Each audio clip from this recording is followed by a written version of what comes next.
Hi, my name is Jen Avellaneda. Today we're going to talk about when a foster child leaves and 7 things that may help you heal a little bit. At the end will be my final thoughts as usual, so make sure to stick around to the very end of this video to watch.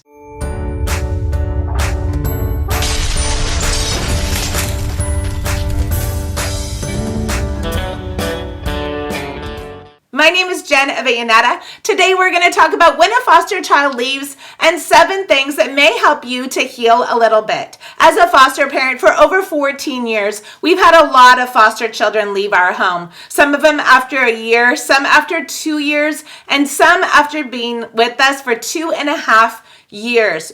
Children leave for a variety of reasons. There's that video. I'll try to link it below about some of the reasons why foster kids don't stay in our homes. And some of those reasons include the foster child leaving out of their own choice, because the foster parent requests that that child needs to leave their home for whatever reason, or because the state may remove that child and move them into a different home or back with their biological family. But what do we do when a foster child does leave our home? How do we go on? How do we heal? Do we continue to take other foster children, or do we close our license and just say no more? This is a subject that I spoke to recently with a friend of mine who just lost one of her foster children. It can be so excruciating and painful and confusing, really. There can be a mix of emotions. You may feel kind of happy for that child or their family or their new situation they may go into. And at the same time, you may grieve at such a deep level that few can really understand. And sometimes we feel just a whole bunch of emotions all at once. So it's important to really walk through and to embrace those feelings, to talk about ways that we can heal when a foster child does leave your home.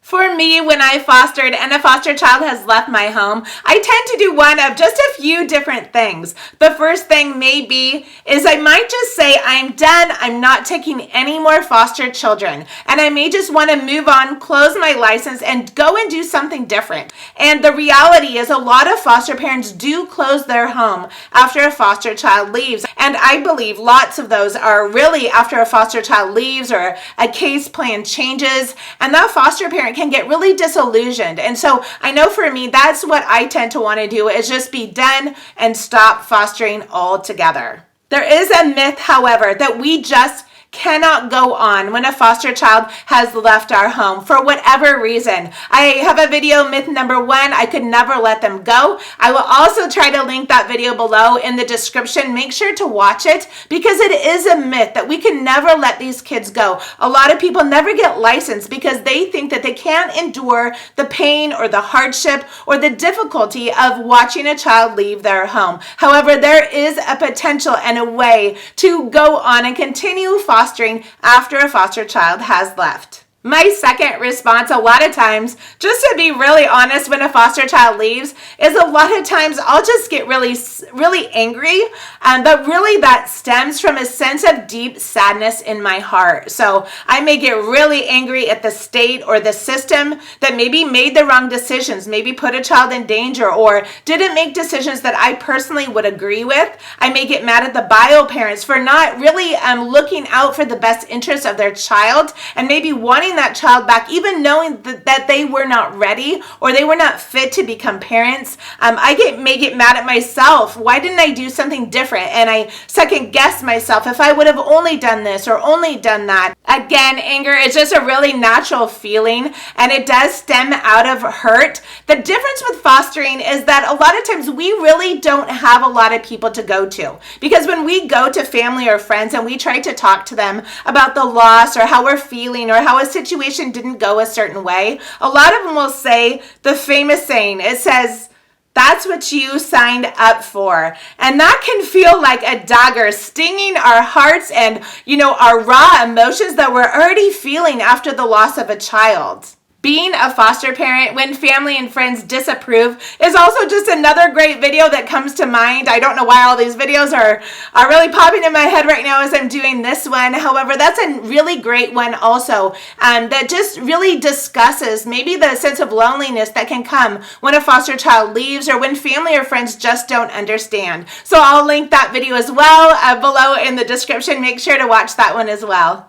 So let's get into 7 tips that can help you heal when you've had a loss of a foster child. The first tip, it really goes to kind of those emotions that I just talked about anger and grieving. And it would be to let yourself grieve. I know that I tend to want to just get another foster child or get into something else or find another adventure or go on vacation or maybe even get a new puppy. This is how I tend to handle it, and I think a lot of us do when we've had a deep loss or some kind of grieving in our hearts. But I want to encourage you, if you've recently lost a foster child, honestly, there's no one else that fully understands what you are feeling except for you. And the wise thing to do, and the thing that in the long run will be most beneficial, is to really just sit with those feelings. I know it's hard. I know it makes me teary even just talking about it. But it can be really hard just to sit with that. It can be easier to avoid it or, again, not to own those feelings. But I encourage you, grab a journal, grab books maybe on grieving or loss, as many videos maybe that you can watch that relate to that subject, and really just sit, get time alone with yourself and just really think about and process those emotions of loss and grieving, because that honors the foster child that was in your care. Loss and sadness and sorrow and even anger, what it does is it's saying that you deeply love that child, that there was a connection and there was a bond and you did get too attached. And that is a really good thing. Don't let anyone tell you that you shouldn't have got so attached, because attachment is key for these kids. Early attachment, long-term attachments, stable and safe attachments will later benefit the children that have been in your care. The second tip that can help you heal after the loss of a foster child is to get away. Get away by yourself. I mentioned this a little bit when I talked about just processing the grief and the loss. Just grieve, give yourself time, give yourself space. If you need to take space, even away from your biological family or even your spouse or maybe people who are really close to you, to be able to process really what you've gone through, what you've experienced. Maybe get out a pen and paper and write out the good things, the things that you learned and the ways that you loved and cared for that child and the growth that you've seen in that child. But get alone and really process the time that you did have with that child. It will be a gift to you in the end. The third tip that can help you heal after the loss of a foster child is to take that anger, which again stems from deep hurt, which stems from deep love and connection with another human being, turn that anger into gratefulness. So maybe, write out all the things that you can think about this child. Pray. If you're a person of faith, sit down and just start to thank God for the moments that you had, the investment that you made in these children. Thank for the growth that you've seen in the kids, the growth that you've seen in your family, the growth that you have seen most of all in yourself. It is a gift that these foster children have given you, and so be grateful. The fourth tip that may help you heal from the loss of a foster child is to really give yourself permission, not just to grieve or to feel the loss or to experience or to remember it, but to really go into the depths of grieving and to be able to really embrace the full feelings and emotions that you feel in that moment. That doesn't need to be expressed to the universe. It doesn't need to be expressed to all your family members or all over Facebook or Twitter, but it does need to be expressed. So whether, again, you pray or talk to God or write it in a journal, really go to the depths of the core of your pain and what you're feeling and why you're feeling it. And just don't cut yourself short from the process of grieving and of loss and processing what is going on. The fifth tip that can help you heal from the loss of a foster child is to pray. And I know that sounds trivial, especially if you're not a person of faith. However, it has really been the only way that we have been able to be foster parents going on, again, 15 years.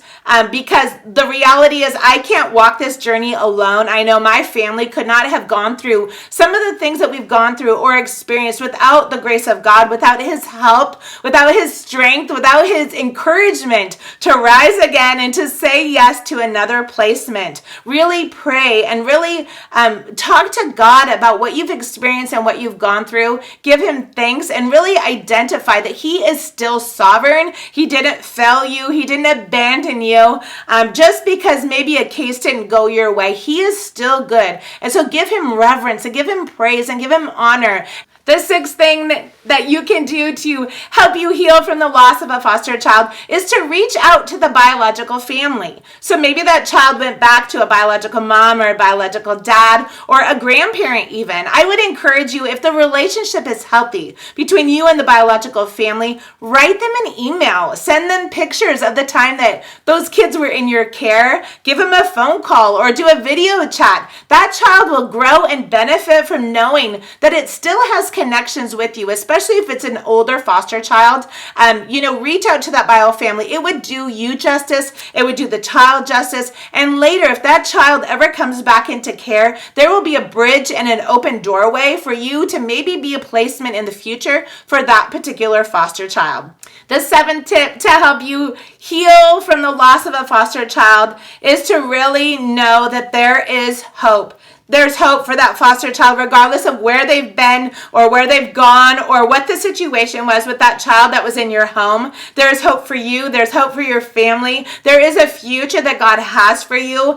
Maybe during those times, if you're praying or you're journaling or you're meditating, really seek God and say, what is next? Because my guess is when one door shuts, a window truly does open. And so as you process that loss and that grief, really look forward to what could be ahead and continue to have hope. Seek it out in whatever way that you can, because there is a better tomorrow, even if today is extremely difficult. And these are my final thoughts. The loss of a foster child can feel unbearable. It can feel like a part of you has died. It has felt like, for me in the past, like there is a room in my heart and it has been deadbolted shut. No one will ever have access to that part of my heart again. And that place is reserved for that particular child. There is nothing more difficult than doing laundry and finding a little baby sock of a child that you had in foster care, or maybe picking up toys or cleaning out a cupboard and finding an old toy or an old picture or maybe an old report from the school. At that moment, it can feel like you just want to curl into yourself and crumble in pieces. However, there is a tomorrow. There is moments like that where you can just grab a hold, stop, and cry. And it is okay to cry over the loss of these foster children. Most of all, it is important to embrace all the grieving and the sorrow that you may have, but to lift yourself back up and to go on, because there are so many more foster kids that are waiting. Just like that one has left an impression upon your life, there are others that are meant to impact you and you're meant to impact them. And so to rob those kids from that gift of getting to be in your home and being a part of your family because you feel sad, that's just, that is small thinking that God has something bigger and better. I've told the story, I believe, in other videos of one little girl that left rather suddenly, and I was grieving. This was probably 6 months into fostering. I was grieving so much, and I just said, I'm done. I'm not going to do this anymore. And I met that statistic of a foster parent who was going to quit within their first year because a foster child had left. But what happened was the next call I received after that was a little girl, this beautiful little tiny girl that came into our home. We reluctantly but did say yes because we had prayed and we felt like God wanted us to take her. Well, today, almost 15 years later, actually, that girl is my daughter. And if I would have sat in the grief and the loss and the sorrow and my own bitterness against a system that didn't go the way that I wanted, I would never have my daughter. And this daughter is the biggest blessing in my life and in the lives of everybody who knows her. So I encourage you, you may feel sad and you may feel lost and it may feel impossible to heal, but there is a better tomorrow. There is a promise waiting for you. So rise up. After you've grieved, rise up, say yes, and take in another foster child, because children are waiting and they need you. Thanks for watching. There are so many more videos like this. If you haven't subscribed, make sure to subscribe below and check out those videos that I suggested in this video and recommended. They will be in the description below. Remember, go out, live bold, be brave, and we will see you all next time.